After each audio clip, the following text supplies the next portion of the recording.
আসসালামু আলাইকুম। সবাই কেমন আছেন? আজকে একটি ভিন্নধর্মী কথা নিয়ে আপনাদের সামনে উপস্থিত হলাম। এটা হচ্ছে গত কয়েকদিন আগে আমি আসলে খেয়াল করলাম যে একটা বিষয় নিয়ে খুব চর্চা হচ্ছে, একটা বিষয় নিয়ে খুব আলোচনা হচ্ছে। এটা হচ্ছে সরকারি চাকরিজীবীদের, যারা সরকারি চাকরিজীবী রয়েছে। আমরা জানি যে বিভিন্ন সময় বিভিন্ন সরকারি চাকরিজীবী যারা রয়েছে তাদের বিভিন্ন রকমের সুবিধা দেওয়ার জন্য বা সরকারের আন্ডারে যেন বা সরকারের কথা মতো যেন সরকারি চাকরিজীবীরা চলে সেই ধরনের সুযোগ সুবিধা দিয়ে থাকে। কিন্তু এই অন্তর্বর্তীকালীন সরকার সরকারি চাকরিজীবীদের একটি ভাতা দেওয়ার চিন্তা ভাবনা করছে, মহার্ঘ ভাতা, যেটার নাম হচ্ছে মহার্ঘ ভাতা। দেন সরকারি চাকরিজীবীদের আপনার সকল ধরনের ভাতা দেন, সকল সুযোগ সুবিধা দেন। আমাদের সাধারণ নাগরিকরা, আমাদের কোনো কথা নাই। কিন্তু আমাদের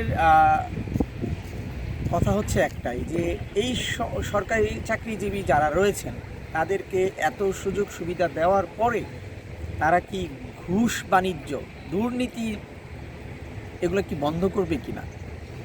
হ্যাঁ, যদি আপনারা গ্যারান্টি দেন যে সরকারি চাকরিজীবী যারা রয়েছে তাদেরকে আমরা মহার্ঘ ভাতা, এই ভাতা, ওই ভাতা, এই সুযোগ সুবিধা দেওয়ার পরে যে বাংলাদেশ থেকে সকল ধরনের ঘুষ বাণিজ্য, সকল ধরনের দুর্নীতি, সকল ধরনের তদবির, অন্যায়, এগুলো বাংলাদেশ থেকে দূর হয়ে যাবে, তাহলে আমি মনে করি আমার মতো সাধারণ জনগণ যারা রয়েছে, সাধারণ নাগরিক যারা রয়েছে, তাদের কাছে এই সমস্ত ভাতা বৃদ্ধি করেন বা এই সমস্ত ভাতা দেন, এগুলো নিয়ে তারা কখনোই মাথা ঘামাবে না।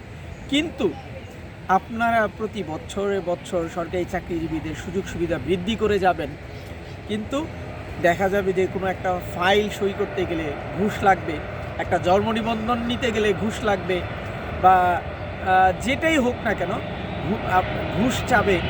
তো তাদেরকে সকল সুযোগ সুবিধা দিবেন, আর আমরা যারা সাধারণ জনগণ রয়েছি, সাধারণ নাগরিক রয়েছি, তারা তো তাহলে ধ্বংসা হয়ে যাবে, তাই না? শুধু সরকারি চাকরিজীবীদের বেতন ভাতা বৃদ্ধি করলেই হবে না, তাদের মন মানসিকতার পরিবর্তন করতে হবে। এবং যারা বেসরকারি চাকরিজীবী রয়েছে, যারা বেসরকারি কর্মকর্তা রয়েছে, তাদের দিকেও সরকারের খেয়াল রাখতে হবে। যে আপনি সরকারি চাকরিজীবীদের বেতন বৃদ্ধি করলেন, এদিক দিয়ে নিত্যপণ্যের যে দাম সেগুলো বৃদ্ধি হতে থাকলো, আপনার সরকারি চাকরিজীবীরা তো আরাম আয়েসে দিন পার করতেছে, কিন্তু যারা বেসরকারি চাকরিজীবী রয়েছে, যারা বেসরকারি কর্মকর্তা রয়েছে, তাদের কি হবে? তাদের কথা অবশ্যই মাথায় আপনাদের রাখতে হবে। যদি তাদের কথা মাথায় না রেখে শুধু সকল সুযোগ সুবিধা আপনার লোকদেরই দিয়ে থাকেন, তাহলে কিন্তু আপনাদের ভুল হবে। তো আপনাদের কাছে আবেদন এই, দেশের সকল নাগরিকের কথা মাথায় রেখে আপনারা যাদের খুশি সুযোগ সুবিধা দেন, সাধারণ মানুষ কিছুই বলবে না। ভালো থাকবেন, দেখা হবে আবার অন্য কোনো দিন অন্য কোনো ভিডিও নিয়ে। আল্লাহ হাফিজ।